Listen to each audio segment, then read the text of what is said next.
What's up, everybody? We back. Another week. Well, I'm back. Brian's been here. I think you took a little much needed vacay, huh? Man, I've been, my whole life's been a vacation right now. So travel's been sick. Yeah. In a good way? In a good way, yeah. But it's just been a lot, though. But, home now for a couple of weeks. So we'll see. I hear you, man. See if that lasts. I was in LA Sunday night, called that turd of a game between the Lakers and the Pelicans, where, I mean, it was one of the more like glaring. Well, you can't call it a turd of a game if Pelicans fans are listening to us. Well, that's a great point. But I mean, either way, I think they'd agree that the game was not great. Their performance was great, and kudos to them. They're going to be in the play-in. The Pelicans are definitely moving up. But man, the listless effort from the Lakers was just palpable. And then I got off a red eye Monday. I go do the Nets and Raptors in Brooklyn, and the Nets get whopped by 36 points. And I'm just like, you're coming off a red eye after one of the worst games you've seen this year to another awful game? Come on. Now, last night in Toronto, then I went with the team to Toronto, did that game last night. That was a great game. Nets ended up losing by one, but that at least was a really good game. Let me tell you something. People ask me, like, do I miss the big leagues and stuff? And I don't, but I miss going to Toronto. Toronto's a great city, guys. It's a great city, especially when you guys would go. I mean, being there in the summer. Oh man, it's magic in the summer. Is it rough right now going up there? Like, what is it like right now? Yeah, is it so cold? It's too cold. Yeah, I mean, especially though when you're second half of back to back, you basically just don't leave the room. You just worn out. Yeah, exactly. I'm waking up at 11, and I'm doing a workout and prep and going to the arena. And it's like that's it. But what I did do, is yesterday on the bus, I did watch Rob Manfred's press conference. Oof. I did follow everything that was going on with the baseball labor talks. And we're going to have Jeff Passan on here in a couple minutes to try and just give us the full scope. We thought today, first of all, it should be an opportunity for you and I to air our grievances about this, but also to educate the fans on what exactly is going on. Because obviously our audience, massive baseball fans, they're hurting right now, and we want to make sure they're as educated as possible and have all the details, and Jeff's going to help us with that. But I mean, I guess, just your initial reaction, man, to the first week of the regular season being canceled. It's just fucking frustrating, man. It's so frustrating to watch, the league go through this. And I honestly do think it's because there is no relationship with the league office and the players. You know what I'm saying? Like what other league do you see where guys are on Instagram calling the commissioner a clown and putting clown? You know what I'm saying? Like it's just the disconnect between the league office and the players. And I mean, and for me, I think that we got to this point because we got our asses kicked in the last CBA. Now, whose fault that is? I mean, that's up for debate, but I think that, us as players, or I'm a player, or was a player, we're out for a pound of flesh and they wanted to get a win. You know what I'm saying? Whatever that meant, whatever that means. But, hearing, Scherzer talk and some of these other guys talk, because we haven't heard these guys say anything, whether it's Andrew Miller or Max Scherzer or, that executive committee is so small, man. Like it's I don't know. It's a weird representation of the game. Like let me hear Frankie Lindor talk. I've seen him at the meetings. You know what I'm saying? Like it's just not a lot of representation. It's just a lot of the guys that are at the high end of, making a lot of money are doing the talking, which is great and which is, is good. But I want to hear from the rest of the players and how they feel. And I think this all stems back from the CBA in 2016 where we basically got our asses kicked, and that's why we're in the position we are now. Well, and that in itself is a fundamental problem, right? Like one of the things I always take from CBA negotiations, and I have a unique perspective, I think, because my father was one of the lead negotiators for the NFL for 34 years, So I grew up around CBA negotiations. I saw him multiple times be, up till 3 a.m, day after day after day, as they were trying to close in on negotiations. Saw them ushered to private places to try and finish things off. And one thing he would always say to me is he would always say, like, you can't think about it in terms of winning or losing because you have to work with these people. And the last thing you want is acrimony to build up over years because people have resentment about the deal they just signed. You know, that's what happened in 16, bro. And exactly. And so what you have now is, you know, you have a dug-in union because they feel like they lost. Plus, you have maybe an athletic mindset of winning and losing, right? And you're just focused on winning. But that's not the correct mindset for negotiating a labor deal. Not to mention, and that's not me blaming the players. I'm just saying that's the wrong perspective. But then you have, currently a league that does not have, a good working relationship with the players. So you have sort of these two acrimonious, groups that don't have, any sort of strong form bridges. And you have one group that feels like they need to get a win because they just got a loss. And that makes for extreme difficulty, see? And so I think that's why nobody's surprised that we're at the point we're at today. And I think, us going into this, and because we hadn't heard any players talk other than Stroman and whoever the fuck else just saying, this guy's a clown or that, it's just been dumb shit tweeted. You know what I'm saying? So actually hearing what the players were saying yesterday, they're a long way apart because, they're far fucking, you know what I'm saying? They're not even close to me. Yeah. Where, the pool for the young players, the owners, put $35 million, the players want it to be $85 million. They're a long way away on some of these key points that are gonna get the CBA signed. So to be honest, after hearing yesterday, going into yesterday, because we hadn't heard any news from the players or what they wanted. Yeah. I was optimistic that they'll get a deal done. Just coming up to opening day and all of that shit. But now after listening to Scherzer and Andrew Miller and those guys talk, this is gonna be a while, bro. I don't think they're gonna play baseball until May. And it's a total shame. It's self-inflicted. They will lose some fans in the interim. I could have been understanding, if the reason you were missing games is because you felt like there were fundamental flaws with your sport and it needed a total reset, and that was going to take a while, right? If you look at baseball and you were saying, you know what? Our median age for our fan is 57 years old, right? We are absolutely getting crushed in the younger demos. The health and longevity of our sport is in serious peril.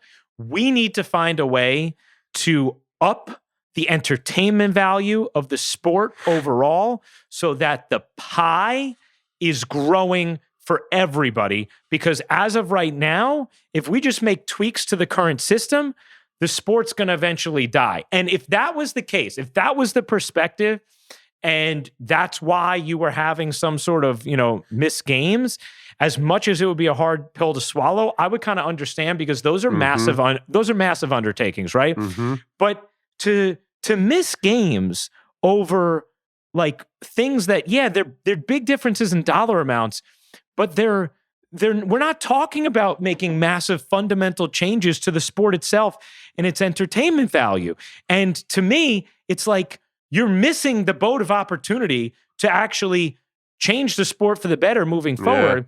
And in the interim, what you're doing is you're alienating fans by haggling over, things where you have big dollar differences, but things that really shouldn't even be the key issues for your sport if you're going to grow properly moving forward. Man, you hit that right. You hit that nail right on the head.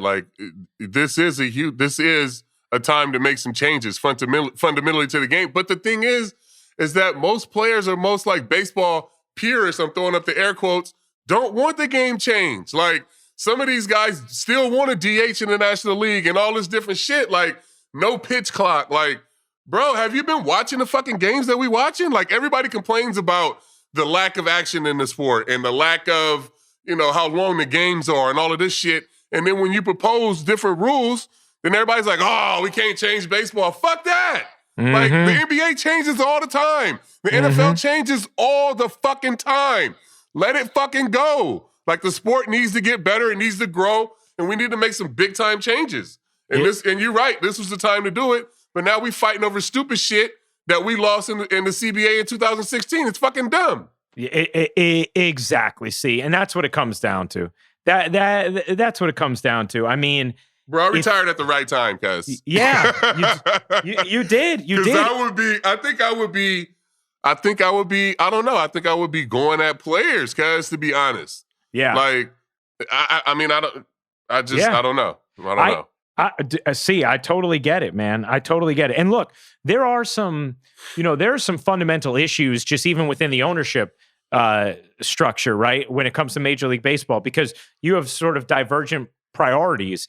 It's not like the NFL where, the national TV revenue is it's so heavily divvied up and it's such a massive portion of their revenue that every team is, coming out with, they're coming out in the black. Baseball, not to say every team isn't coming out in the black, but just saying in baseball, these teams have such different priorities. Like, you could have 8 owners who literally want completely different things than what the Yankees, Dodgers, Red Sox, all want, and Mets now. And so, I mean, that makes it a different challenge as well, because you think those teams want a luxury tax at $200 million or $220 million? Like, come on, you don't want to be fueling the competition or just, lining their pockets if they're not going to spend the money, right? Mm-hmm. Like every time you want to compete. But then those other teams are literally in a position where, they don't have the resources to be able to compete if there isn't some sort of cap. And so it's really interesting because there's this juxtaposition of like, you need some sort of salary floor so you don't have the, gross, absolute non-competitive nature that we've seen from franchises in recent years. But you also need to be aware of the grand disparities when it comes to the different franchises.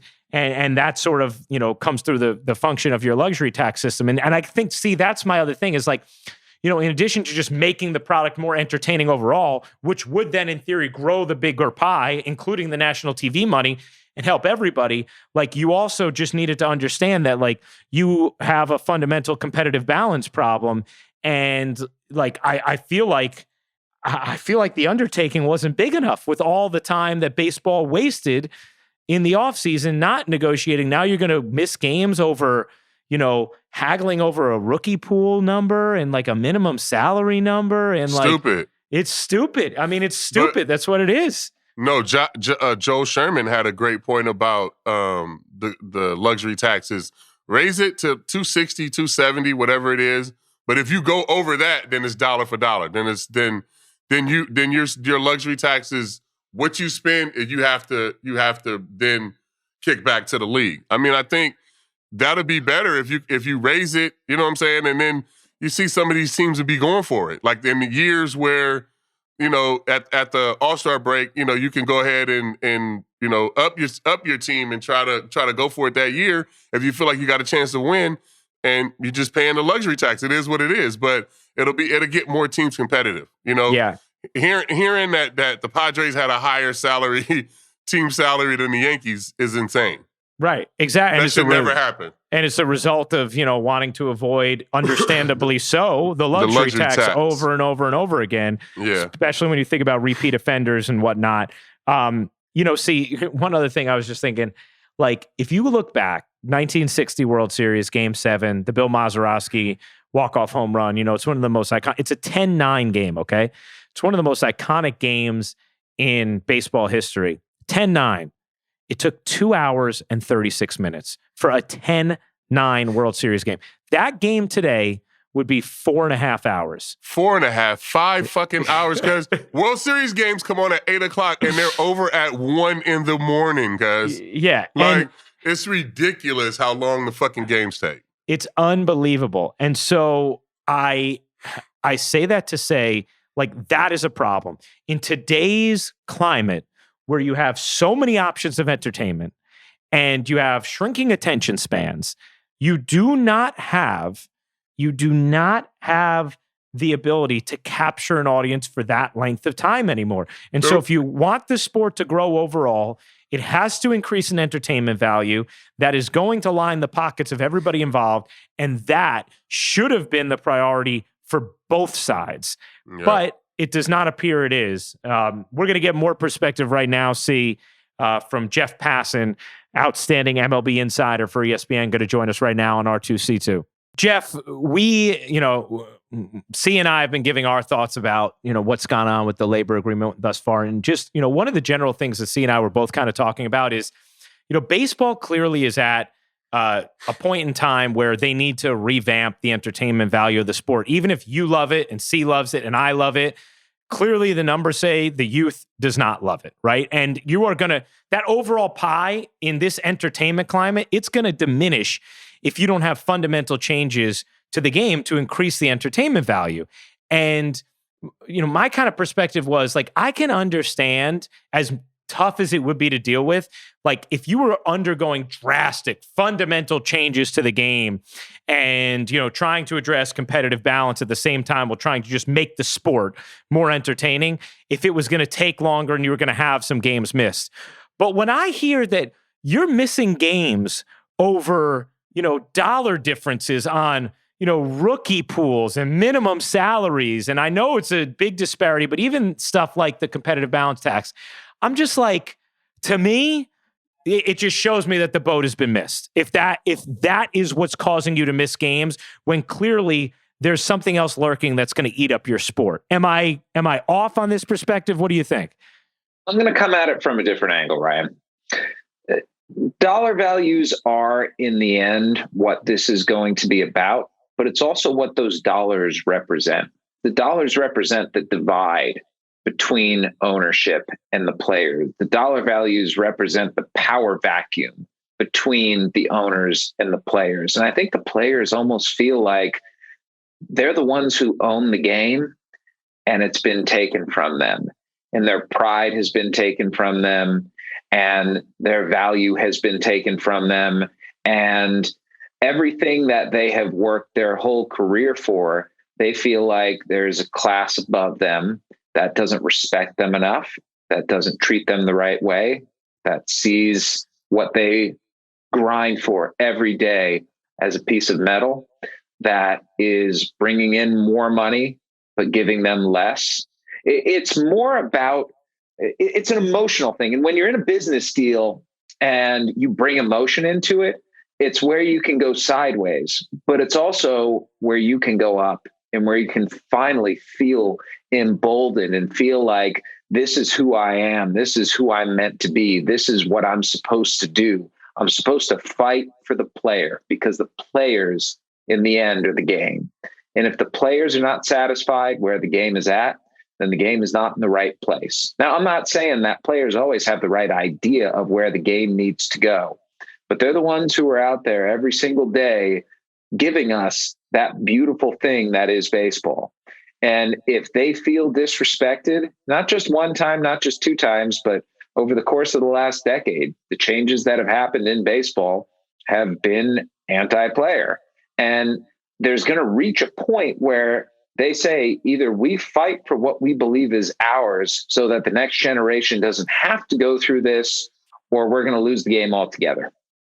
But as a player that was a part of those last two CBAs, and that felt like we got our ass kicked, especially in the last one, it's our fault that we signed off on that shit, right? Like, and not even try to be funny, like the last time the CBA went through, or, they said that all the players voted on all this different stuff, and it wasn't all of us. Like, we weren't involved. It was just the executive committee. Like, nobody else really had any information. It was like, all right, this is how the league is going to run. It's the no-mill money. It's all of this different shit that executive committee voted on. So it's not even like who knows what the rest of the players feel like? Like, we just hear from the top 10% of the top 5, 10 guys, whatever it is. Isn't that trying to get your agency back as a baseball player, though? Isn't that trying to exert your free will to say, even if we screwed up in the past, we learned our lessons, we figured it out, and now we want to take control where we've lost it? Like, I think that's what this basic agreement is ultimately about. That's what, honestly, this lockout is about, and that's what missing games is about.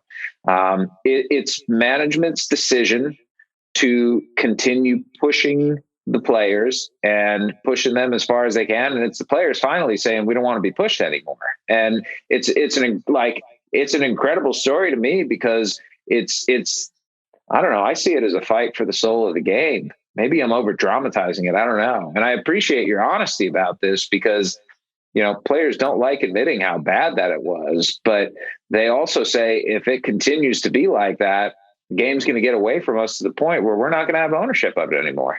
Yeah, but those are the guys that voted for the last two CBAs. You know what I'm saying? And I was a player in the league that had no say. So I honestly don't know what's going on right now.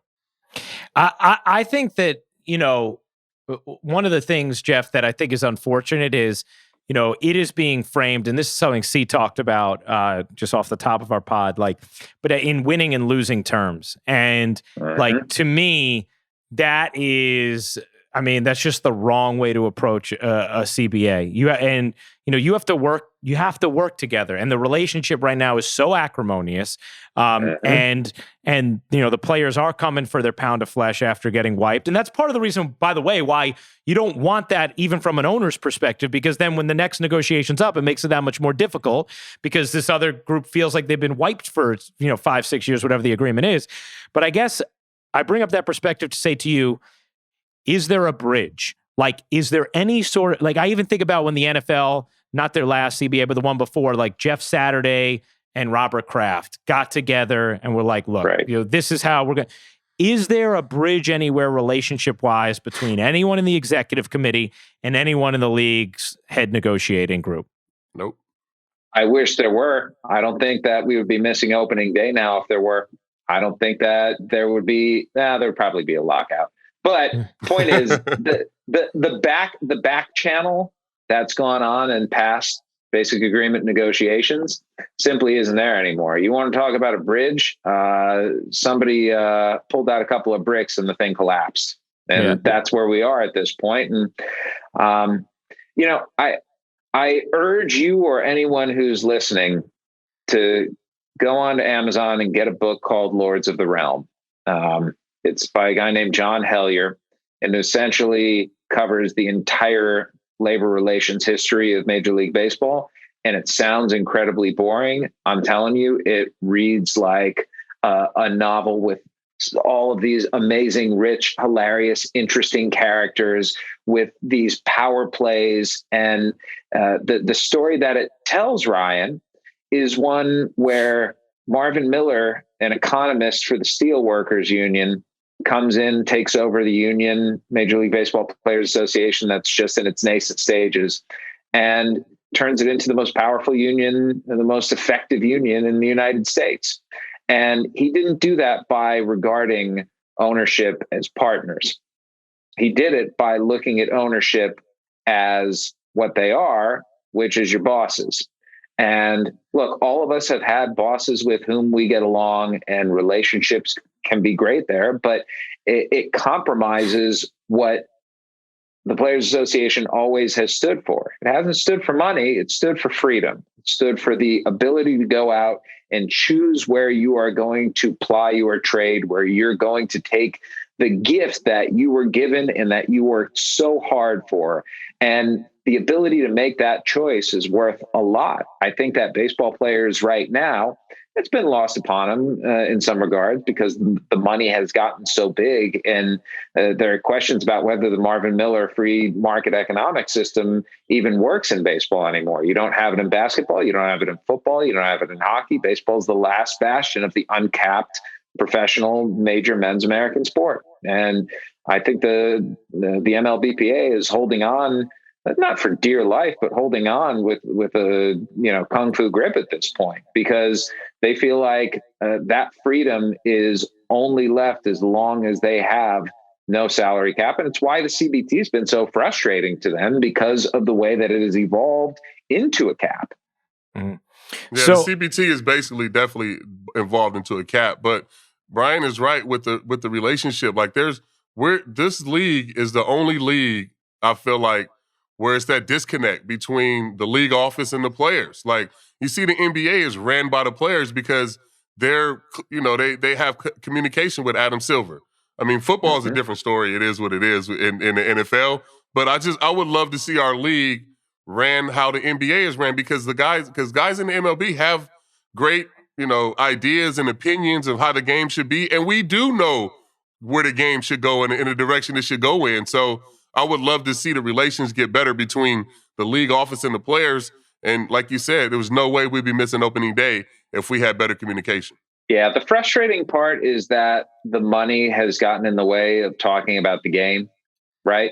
Yeah, and I asked a few people this on the player side, and the response has been essentially, let's take care of the financial part, because that's the toughest part first, and then we can go about fixing the game. Because if we fix the game and the money's not fixed, we're not going to be happy campers out there. But if we got the money fixed, then we can put all of our efforts toward the game, and ultimately that's going to be best for everybody involved. Okay, so Jeff, that's what you're saying there is like, we may still see when this thing, hopefully at some point does get worked out, we may see some of these like ways to enhance the entertainment value of the game through rule changes addressed.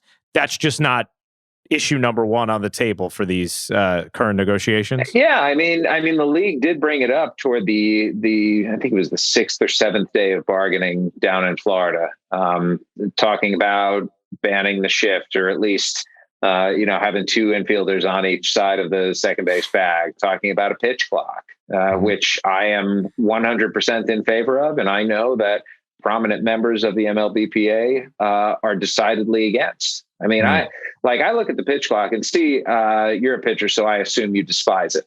I want the pitch clock. Do you? All right. Yeah. I mean, I want guys to be working like Mark Burley, bro. Don't nobody want to be out there for 3 or 4 or 5 fucking hours, like, especially in the middle of the summer in the Bronx, guys. Get that shit and throw it. Let's go. The fuck y'all doing out here?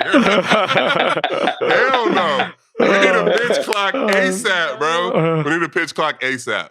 I think a pitch clock would take the average major league game down well under 3 hours. And I understand a 2 hour and 45-minute game is still an awfully long game, right? It's not, though. I mean, especially if you got some action. You know what I'm saying? 162 of those, 245 is still long. See, if I tell you I want to go to a movie with you this weekend, and I tell you the movie is 2 hours and 45 minutes, you're going to say, hell no. If it's a Star Wars movie, I'm there. If it's 4 hours, if it's Harry Potter, I'm there. So if the entertainment value is there, I'll sit there. You know what I'm saying? Is that your standard, by the way? Did we just establish both of our standards? Both of ours. Yeah. Harry Potter and Star Wars. Yeah, yes. I'll sit there all day. I sat through the 8-hour Broadway show for Harry Potter. 8 hours I sat through it, and I loved it. You're fucking nerds. Yeah, we are. That's definitely us, fucking Jeff. nerds. That's us. So I guess, Jeff, because my biggest point with that is like, even if just philosophically, even if you have a smaller percentage of a pie, right? If the pie is growing and it's a bigger pie, it's better than having a bigger percentage of a smaller pie, right? So my general perspective from both sides should be an honest evaluation of, holy shit, our sport is in peril. Like, we need to take this opportunity to address those things. Now, I understand what you're saying. Like, they're kind of looking at it as like, well, maybe we can, but first we need to address the financial component. So just for our audience, I'm going to take you back to the beginning a little bit if you can. For our audience who's wondering, like, just obviously CBA things can be so granular and hard to digest, but just for our audience, for the sticking points right now, like why we don't have baseball games right now with what has been negotiated, what would be sort of your general synopsis for them? First, Ryan, I want to blow your mind. What if they could have a bigger part of a bigger pie? Sure. But I'm saying, I'm not talking about from player or owner's perspective. I'm just talking about. No, it's interesting though, because I don't know if this is, I'm sure it's not intentional, but the points that you are making are the points that the owners make. Yeah. And that's fine. I understand. Like I think for the longest time, we're around this, all 3 of us are around the same age. I think we've been indoctrinated through media coverage to look at the perspective of the owner. And I think that's, I'm not going to say it's wrong. I just think it's really biased the way that the media up until this point has been almost all pro owner. You know what I'm pro? I'm pro fairness. Mhm. Yeah. I'm pro the people who play the game getting fairly compensated. And I am not sitting here and raining on the parades of businessmen saying you're not allowed to go out and try and make a profit. Make money, like do your thing. Just make sure your workers are compensated fairly. And I know it's different in baseball, right? It's different in all pro sports. The definition of worker, it's not somebody who's in a mill. It's not somebody who's in a coal mine. It's not somebody who's your typical union worker. These are highly specialized, incredibly skilled, positively unique men going out and doing the most difficult thing in front of tens of thousands of people every night with all of the pressure in the world on them, right? That's how I look at the entire labor dynamic. And when a dollar goes in, it either goes to the player or to the club. And so if people sit here and say players are overpaid, they should make less, then the natural response to that is, so owners should make more? Like, is that what we're talking about here? Because we're talking about a system in Major League Baseball where you have guaranteed revenue streams coming in on a national level from television contracts, on a local level from television contracts. You have sponsorships. I mean, there's a lot of guaranteed revenue coming in. On top of that, you've got incredible tax benefits. And that's just a reality. You can depreciate and amortize a number of things, including player salaries. Like, CC, did you know your salary used to be written off on the Yankees' taxes? Oh, yeah. Yeah. Mm-hmm. I mean, you've got all these benefits of being an owner. And listen, it's hard to get into that club. You got to have $1 billion. You got to have $2 billion. You have to have made your money or inherited it, but you have to have done generally something really incredible in the business world. So I'm not trying to take that away from you. What I'm trying to do is to prop up the athletes and to make sure that they're the ones, because they are going out there and they're the ones who are entertaining us, that they get the shine that they deserve. And more than that, that they get the fair share that they want. Well, so Jeff, I guess, go ahead, C. No. I was going to say, I agree with you 1,000%. I just wish it wasn't on the heels of us as players being so upset about the last CBA. You know what I'm saying? I wish that would have been the stance 10 years ago and not today. It is what it is, but I go back to that book. I go back to Lords of the Realm. And in the 1960s, do you know how players used to get paid? Do you know how their salaries used to be determined? They would walk into the GM's office, and the GM would say, "This is what you're going to get this year." And the response would be, "Okay, sir." Yeah. And sometimes the GM would ask, "Well, what do you think you're worth?" And he would say, "I think I'm worth this much." And they would say, "Well, we just gave this other pitcher who happened to be better than the pitcher who was having the conversation this much." And he said, "Okay, well, I'll take $2,000 less than that. I'll take $8,000 instead of the $10,000. And it turns out GMs would lie. And the guy who he actually talked about saying was making $10,000 was making $20,000. There was all sorts of nefarious little things going on here. And those nefarious things ended up angering players because they felt like they had been mistreated and screwed up and had not just been done wrong, but had done wrong themselves. They raged back, banded together, and won the greatest gains that sports has seen in terms of collective bargaining. Does that sound familiar? Yeah. Yeah. Sometimes the change you make has to be uncomfortable, has to have casualties along the way. And I'm not sitting here saying that what's going on right now with the lockout is a good thing. As a fan, I hate it. And if it's going on for the wrong reasons and does not affect change, then it will not have been worth it. But if the Players Association believes it can make substantive and substantial gains by this happening, then I understand the moral position that it's taking in rejecting the offer that the league brought to them. I mean, I'll tell you this, CC. If you were sitting in that room and you had just gone with competitive balance tax starting at $238 million, going up to I think 244, then 250 in the first 3 years. And the league came back to you with an offer for 220, 220, 220. You probably would have had the same reaction Max Scherzer did. Of course. But Jeff, I guess. Answering your actual question. Yeah. The competitive balance tax was instituted in 2003 for the Yankees. Teams were worried that the Yankees payroll was simply too high compared to the rest of the payrolls in Major League Baseball. So it was there to handle runaway spending. Over time, it evolved into something else. The taxes got higher. There were draft pick penalties attached to it. The thresholds didn't move up similar to the industry revenues. And you wound up with a number last year of 210 that 2 teams exceeded, the Dodgers and the Padres, and 5 teams were within $3.5 million. Now, was that an accident or is that a de facto salary cap? Right. No, well, 100%. So, and Jeff, so that's one aspect of it. And then on the other aspect, it's, and this is where I'd had this conversation with Cameron Maben on R2C2 last week, and I couldn't agree more. You know, it is a massive problem how many franchises you have that are just flat out non-competitive, intentionally, and not having some sort of salary floor, even if you do it over like a 3 or 4 year tranche, it's ridiculous. And we see what it does to the players. And so that a player like, you know, Cameron brought up himself as an example.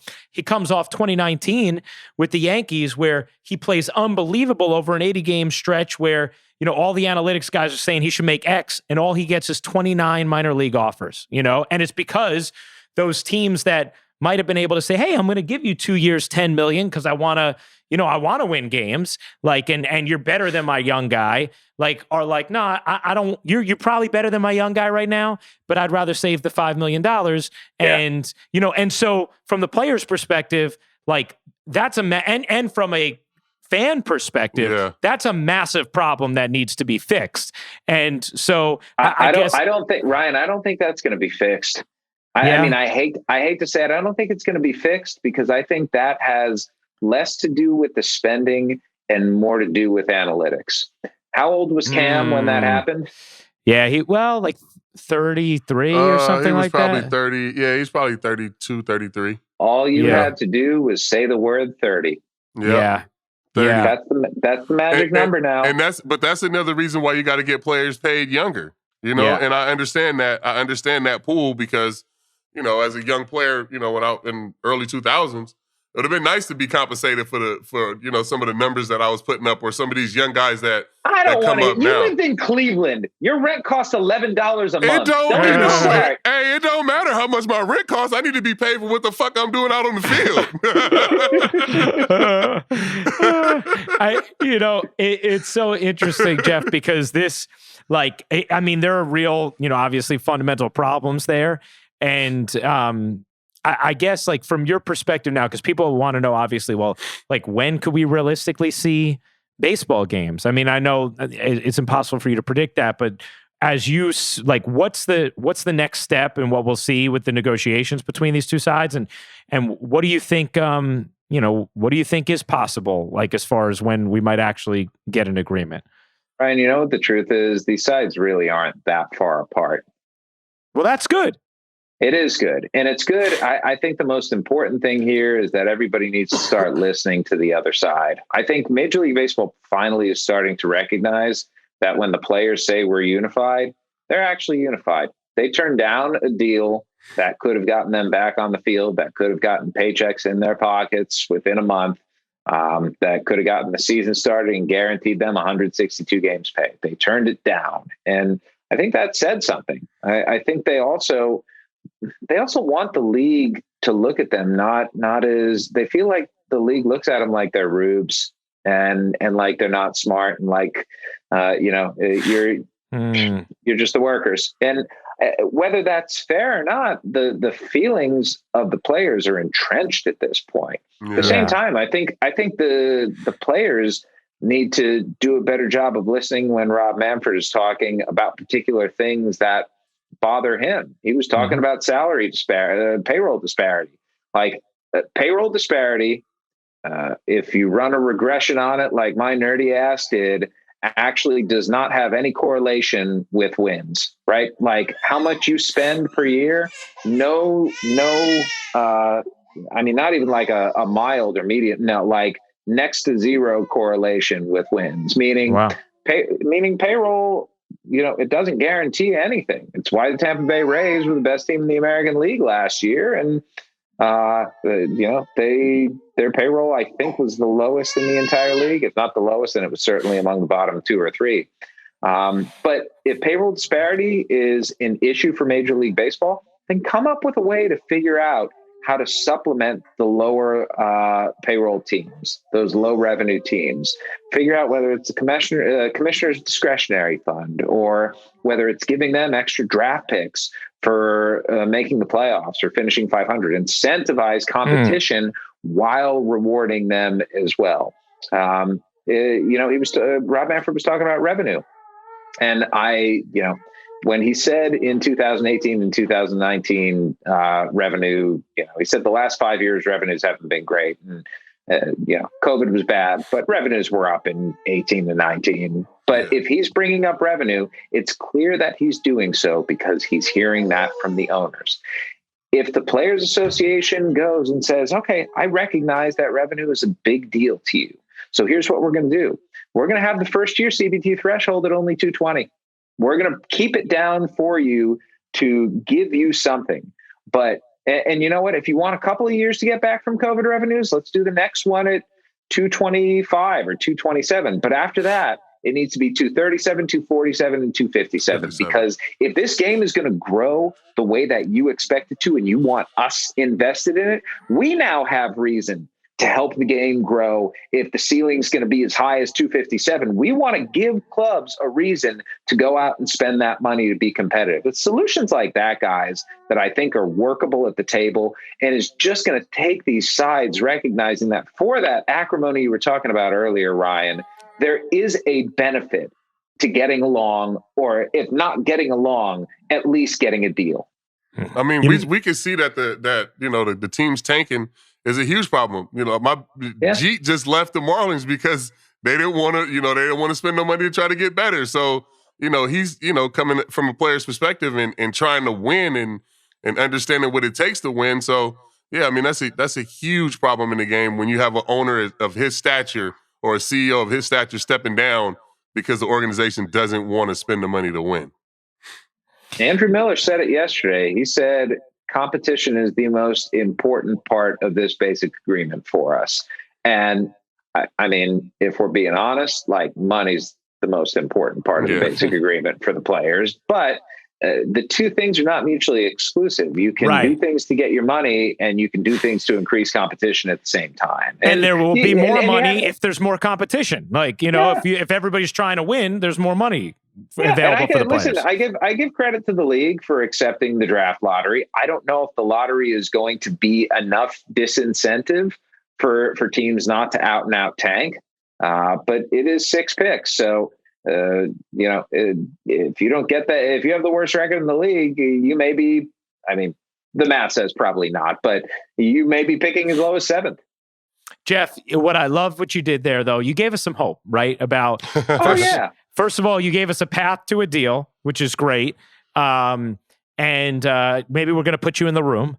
I think your perspective on everything that the players are fighting for. Hell no. I think it makes a lot of sense, man. I think it makes a lot of sense, and I do think that hopefully Major League Baseball does take them seriously, seeing how unified they clearly are. And hopefully this gap, which doesn't seem as large the way you just articulated it, hopefully it closes quicker than we thought. I leave with a little more hope than I came in, and you took us to a different place in the conversation than I was expecting. So I appreciate that. Yeah, I've been trying to be hopeful over the last day because, number one, like, the alternative stinks. But number two, because if something doesn't get soon, that's when it's going to get kind of gnarly. I mean, players are saying right now, trust us, when we say we want to get paid 162, no matter how many games we play, we want to get paid 162, no matter how many games we play. And if they're missing 15, 20 games, I'm sorry, but there is no way they're getting paid for 162. And that's where this thing gets nasty in a hurry. That's where the players take away the possibility of expanded playoffs. And that's where a season could go down in flames. So I'm hoping that the pragmatists in the room will end up winning the day, and then we're going to get baseball back on the field sooner than later. I think the deal has to be done by next week, though. I think you're right. For them to be able to get, to play in April and get that, 162 to pay that they want to get paid for.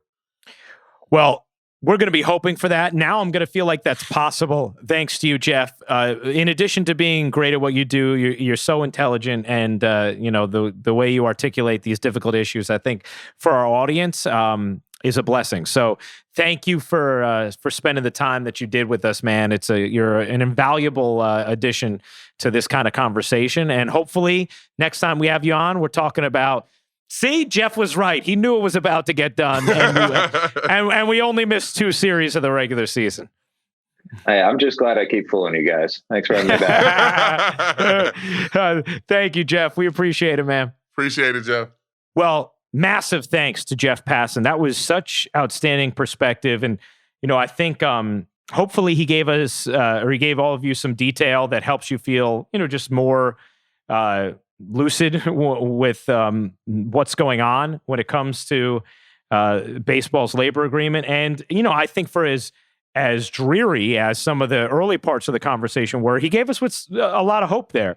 And, it kind of also brings back the perspective C and I were having in the beginning of like, this doesn't feel like a big gap worth missing games over. It'd be one thing if you were trying to restructure the whole sport, but if you're not doing that, even though you probably should, this feels like a gap that should be closed because this doesn't feel like massive issues. And Jeff kind of indicated the gap isn't as big as he thinks, and that he wouldn't be surprised if we're on the field sooner than later. So you know what? I'm going to go in with some hope. Maybe next week's the week it gets done. Hopefully these sides negotiate in the next couple days. We're recording this Wednesday afternoon. You guys know new episodes every Thursday, bonus episodes as well. If anything breaks in the meantime, before next Thursday, we'll obviously hop on and chat about it. And we'll stay on top of all this stuff for you guys, of course. Want to remind you to subscribe to our new YouTube page, starting to get some momentum there.